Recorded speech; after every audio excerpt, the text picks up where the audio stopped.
kasi nga as presiding officer, siya ang magdedesisyon kung a-admit ang isang ebidensya o hindi. Siya magdedesisyon kung tama ba objection ang ginawa ng isang partido o hindi. Hindi po talaga kakayanin ng non-lawyer na walang alam sa rules of evidence kung paano siya magdedesisyon, lalong-lalo na dun sa mga objections na talagang po pwede namang ilabas during the course of the trial. Disaster po yan kapag ang naging Senate President and presiding officer ng isang impeachment trial ay hindi abogado. Well, malinaw naman yung binitawang salita ni Secretary of Interior and Local Government John Vic Remulla. Walang warrant of arrest na po pwedeng ma-serve kay Bato noong mga panahon na yon dahil wala namang opisyal na request for cooperation ng ICC para i-request na yung arrest na yan. At therefore, walang legal na basihan yung ginawa ni Trillanes na ninais niyang i-serve yung warrant of arrest na yon sa Senado.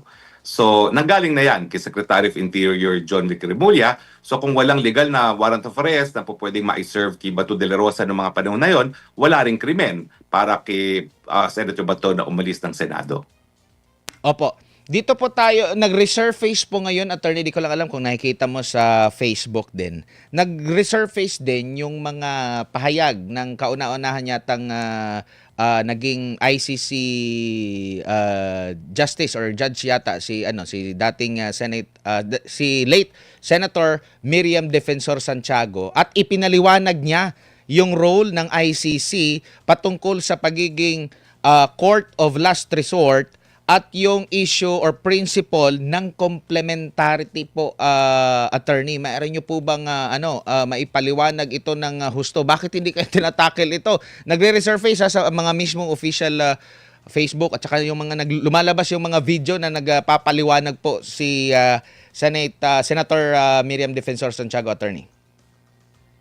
Well, yan naman po yung nakasaad talaga sa Rome Statute na yung mga partido, mga bansa na sumapi sa Rome Statute gaya ng Pilipinas, sumapi lang tayo dahil kinikilala natin na kinakailangan merong mapupuntahan ng mga biktima ng pinakakarumad-duman na krimen sa buong daigdig kung hindi gumagana or ayaw gumana ng mga lokal na hukuman.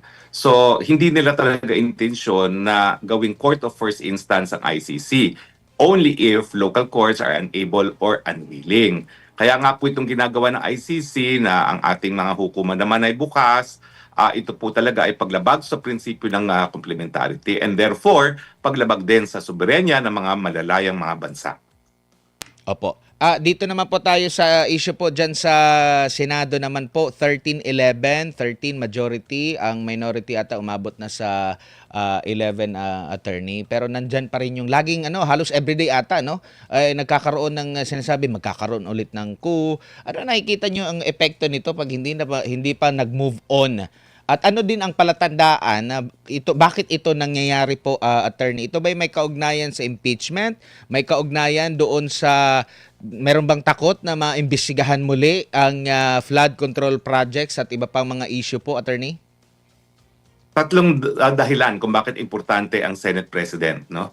Unang-una sa impeachment. Ang Senate President ang magiging presiding officer. Siya magdedesisyon kung yung mga ebidensya gaya ng AMLAC bank records, testimonya ni Madriaga ay po pwedeng matanggap, no? Dahil siya ang presiding officer, no? Pangalawa, nandyan din yung issue ng charter change. Lumabas na ang balita na talagang nakipagpulong na yung dating Senate President at saka ang House Speaker Bogie D na sila ay magsisimula ng Constituent Assembly para tanggalin ang mga term limits ng mga kongresista at mga senator at para nga hindi matuloy ang 2028 elections. At pangatlo, syempre, yung conduct ng flood control scam dahil ayaw nila na matukoy talaga kung sinong mastermind na pinaniniwala ng marami na ang presidente mismo ang mastermind ng flood control scam.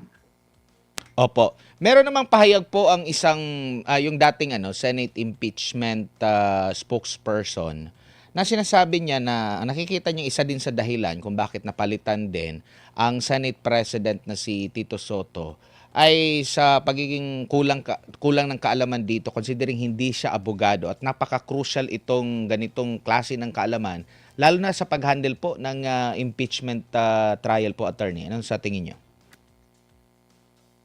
Tama po yan kasi nga as presiding officer, siya ang magdedesisyon kung a-admit ang isang ebidensya o hindi. Siya magdedesisyon kung tama ba objection ang ginawa ng isang partido o hindi. hindi po talaga kakayanin ng non-lawyer na walang alam sa rules of evidence kung paano siya magdedesisyon, lalong-lalo na dun sa mga objections na talagang po pwede namang ilabas during the course of the trial. Disaster po yan kapag ang naging Senate President and presiding officer ng isang impeachment trial ay hindi abogado. Opo, meron naman pong isa sa interview narinig ko, attorney, na yung court daw na nakasaad doon sa RA 9851 ba yun, hindi naman po daw ibig sabihin na local court, kundi isang yung pati daw yung sa ICC pwede daw ma-qualify po doon. Tapos wag daw sabihin na foreign court ang ICC court. May mga ganun pong mga pahayag ngayon po, attorney. Ano bang pananaw nyo rito? Unang-una, isa po ako sa nagsulong sa Philippine IHL law. No? Hindi po ganyan ang nasa lengguwahe ng batas at hindi rin yan ang intensyon. Ang malinaw na nakasaad sa Rome Statute, bago ipadala sa dahig, kinakailangan iharap sa lokal na hukuman at hindi lang yan po. Yung papadala sa dahig, ang lokal na mga batas po ang umiiral, hindi po ang ICC. Yung Philippine IHL po, dahil yan po ay para lang magkaroon ng jurisdiksyon ang lokal na hukuman na litisin ng mga krimen na nalilitis din ng Rome Statute, yan po ay ang tinutukoy ay mga Pilipinong hukuman at hindi ang ICC. Huling topic na lang po, attorney, bago po kita pakawalan. Di ko alam kung nabasa niyo na po yung panig ng Solicitor General doon po sa hiniling sa Korte Suprema ng ilang mga petitioner na sumailalim sa check-up at ilahad yung sa public yung health at magpa-hair follicle drug test ang Pangulo. Meron silang ginamit doon na immunity ng Pangulo. Ano pong masasabi niyo po doon sa pagrarason po ng Solicitor General?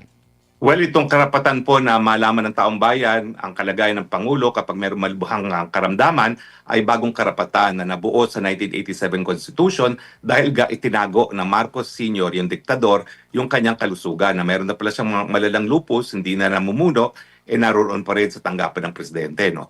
At itong bagong obligasyon ng Pangulo na ideklara kung siya ay merong talagang malubhang kalusugan ay bukod pa doon sa bago rin ang karapatan ng right of the people to information on matters involving public concern. So dalawang karapatan po ang binuo dahil nga doon sa karanasan natin ng panahon ng martial law na itinago ang tunay na estado ng kalusugan ng Pangulo. So sa tingin ko po, mali yung mga sinasabi ng Solicitor General.